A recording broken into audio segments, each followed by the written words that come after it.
Dear viewers, সকলকে আন্তরিক শুভেচ্ছা এবং অভিনন্দন জানাচ্ছি। আজকে এই ভিডিওতে আমি আপনাদের সাথে আলোচনা করব স্টক ডিভিডেন্ডের উপর আসলে কি ইনকাম ট্যাক্স ধার্য হবে কিনা, বা স্টক ডিভিডেন্ড আসলে কি ইত্যাদি বিষয়ে আমরা আজকে বিস্তারিত আলোচনা করব।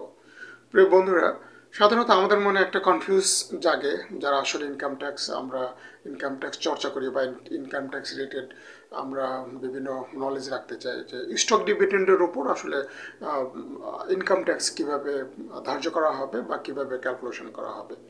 তো চলুন যাই বন্ধুরা, আজকে জেনে নিই আমরা এ বিষয়ে বিস্তারিত। তো স্টক ডিভিডেন্ডের উপর কর ক্যালকুলেশন করার আগে বা বিস্তারিত বলার আগে আমরা আগে জেনে নিই আসলে স্টক ডিভিডেন্ডটা কী। সাধারণত কোনো কোম্পানি যখন আপনাকে শেয়ার হোল্ড করার কারণে এন্ড অফ দ্য ইয়ারে ওই কোম্পানি আপনাকে প্রফিট দেয়, ওইটাকে আসলে ডিভিডেন্ড বলা হয়ে থাকে। ওকে, এখন যে কোনো কোম্পানি, সেটা পাবলিক লিমিটেড হোক অথবা প্রাইভেট লিমিটেড কোম্পানি হোক, তারা দুইটা ফর্মে ডিভিডেন্ড দিয়ে থাকে। একটা হলো ক্যাশ ফর্মে। ক্যাশ ফর্মে ডিভিডেন্ডটা হলো যে আপনাকে তারা আপনার অ্যাকাউন্টে তারা একদম ক্যাশ টাকা আপনার অ্যাকাউন্টে ক্রেডিট করে দেবে, এটাকে ক্যাশ ডিভিডেন্ড বলে। ওকে, আরেকটা হচ্ছে যে আপনাকে তারা ক্যাশ ডিভিডেন্ড দেবে না, তারা ক্যাশ টাকা আপনার অ্যাকাউন্টে দিয়ে দেবে না প্রফিট হিসেবে বা মুনাফা হিসেবে। তারা ওই প্রফিট বা মুনাফার সমপরিমাণ আপনাকে তারা শেয়ার দেবে। ধরে নেন তারা 10 টাকার প্রফিট হয়েছে পার শেয়ার, তো 10 টাকার পার শেয়ারে প্রফিট না দিয়ে 10 টাকা মূল্যের একটা শেয়ার আপনাকে দিয়ে দেবে। ধরে নেন আপনি কোনো একটা কোম্পানির 5টা শেয়ার আপনি হোল্ড করছেন, তো ওই কোম্পানি আপনাকে এই বছরে আপনাকে আরও একটা শেয়ার স্টক ডিভিডেন্ড হিসেবে দিল। তার মানে আপনি এখন ওই কোম্পানির 6টা শেয়ারের মালিক। 5টা শেয়ার আপনি কিনে আপনি মালিক হয়েছেন, আর একটা শেয়ার হলো আপনি স্টক ডিভিডেন্ড পেয়েছেন। তো আশা করি বন্ধুরা স্টক ডিভিডেন্ড আপনারা বুঝতে পেরেছেন। এখন স্টক ডিভিডেন্ডের উপর কোন কোম্পানি কখন ইনকাম ট্যাক্স ক্যালকুলেট করবে বা ধার্য করবে বা ডিডাক্ট করবে। ওকে, ইনকাম ট্যাক্স আইন 2023 অনুযায়ী যে কোম্পানিগুলো 1994 সালের কোম্পানি অ্যাক্ট অনুযায়ী যারা গঠিত হবে এবং বাংলাদেশ স্টক এক্সচেঞ্জে যারা নিবন্ধিত, তাদের ক্ষেত্রেই শুধু স্টক ডিভিডেন্ডের উপর কর ডিডাক্ট করতে হবে বা কর ধার্য করতে হবে।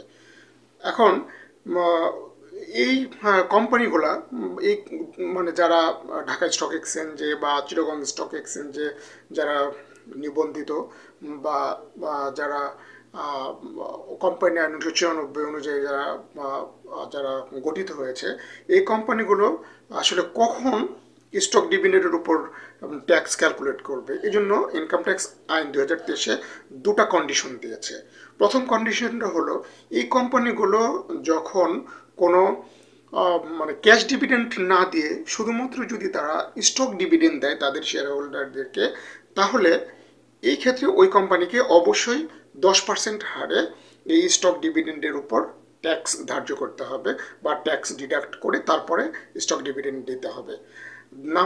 কন্ডিশন নম্বর 2 হলো যখন এই কোম্পানিগুলো তাদের শেয়ার হোল্ডারদেরকে ক্যাশ ডিভিডেন্ডের চাইতে অতিরিক্ত পরিমাণের অতিরিক্ত অ্যামাউন্টে যদি তারা স্টক ডিভিডেন্ড দেয়, তাহলেও তাদেরকে স্টক ডিভিডেন্ডের উপর 10% হারে ট্যাক্স ক্যালকুলেশন করতে হবে।